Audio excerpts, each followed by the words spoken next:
Bells of St. Clement's by Ian Green. This orange juice isn't right, Sophie says, and you lower your book fractionally. She's standing in the doorway of the living room, wearing a peasant skirt and a dowdy jumper. Your own skirt is colourful. Your own jumper is vibrant. The old CD player in the corner is playing Tom Waits, and you hope this will be quick, or she will surely turn down the Tom Waits. Not right, you ask, but your heart is not really in it. You look at your book, but realise it is actually almost dark in the room.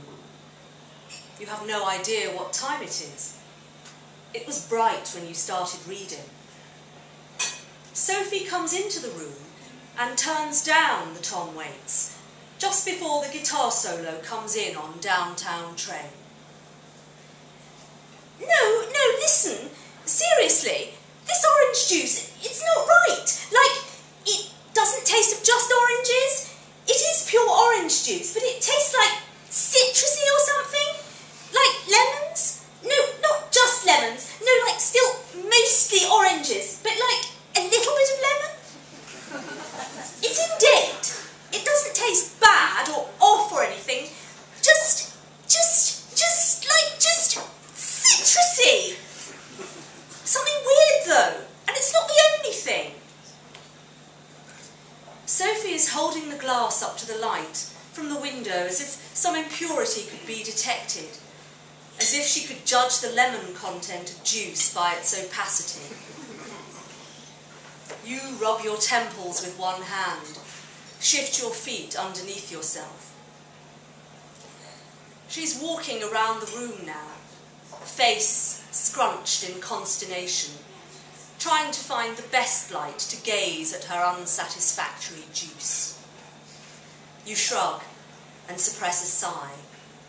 You raise your book again, start reading, squinting in the darkness, and you say, maybe it's gone off.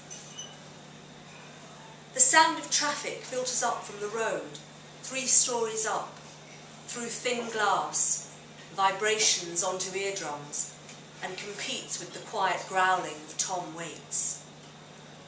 Someone is accelerating away at the lights by the corner. You are looking firmly at the book, and Sophie is looking stupidly at the half glass of orange juice. She leaves the room, a determined velocity of beige and brown and poor stitching. She does not turn the volume back up on the CD player. You're not really reading anymore. It's officially too dark.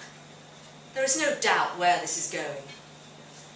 From your sunken sofa you can see the sky, the street lamps throwing up a faint glow across the bottom of the glass panes. Even the pale fluorescence of street lamps is more interesting than her brown clothes, her phantom tastes of lemon. Last week, everything tasted vaguely of paprika. The week before, her tea tasted like gravy. You always end up tasting it, and you always end up saying to her, it tastes fine. She comes back into the room, and her arms are improbably full. A carton of orange juice, a bottle of orange squash, a carton of milk, a jar of olives, depositing them all on the coffee table that sits above the horrible brown Turkish rug she brought back from her gap year. From the sofa, you raise an eyebrow archly, and you put down your book, and you wait. She goes back to the kitchen to get glasses.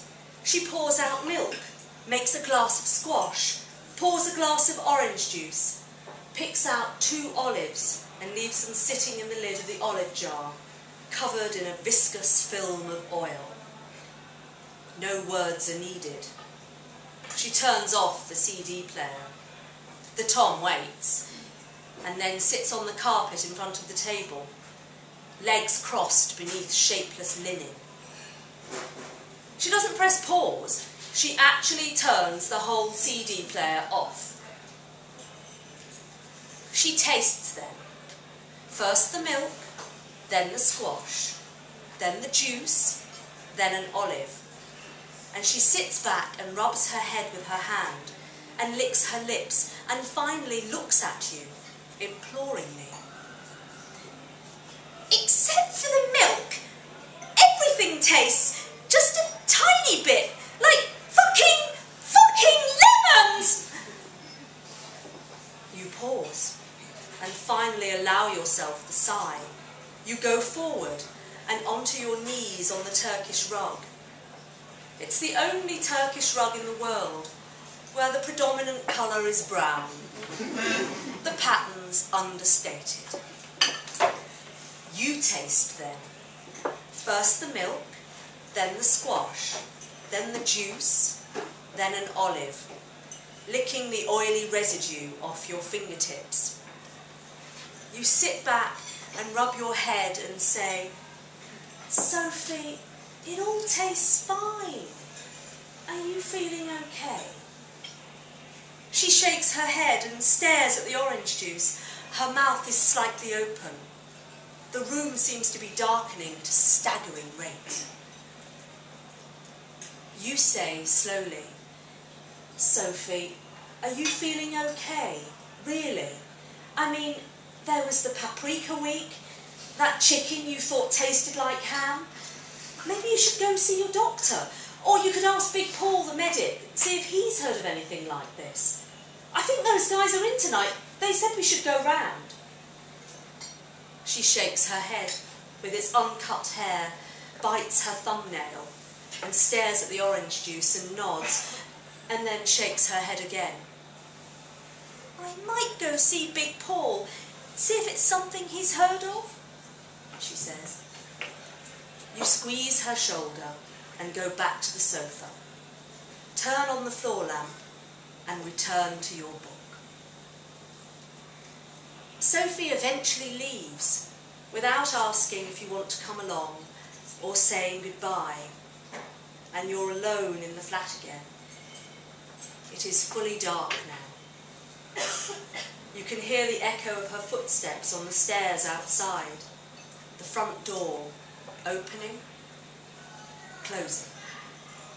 Eventually, there is silence. Nobody is accelerating at the lights by the corner. Tom Waits is turned off. Sophie has left the juice and the squash and the milk and the olives on the coffee table with the dirty glasses. It takes 2 trips to get them all back into the kitchen. You put away the milk, but before you put the orange juice and the olives back in the fridge and the squash back in the cupboard, you go underneath the sink, behind the bleach and the bin bags, underneath an old dishcloth, and retrieve the little yellow plastic lemon. Carefully, you unscrew the top and add 10 drops of lemon to the orange juice, to the olive jar, to the squash. You close them, give each a shake, and return them to their respective places. Whilst the fridge is open, you rub 1 drop of lemon juice onto the cheddar, which she has left unwrapped and uncovered on the second shelf. When you go back to the living room, you close the curtains, turn on Tom Waits, turn on the light, and sit down to your book, contented.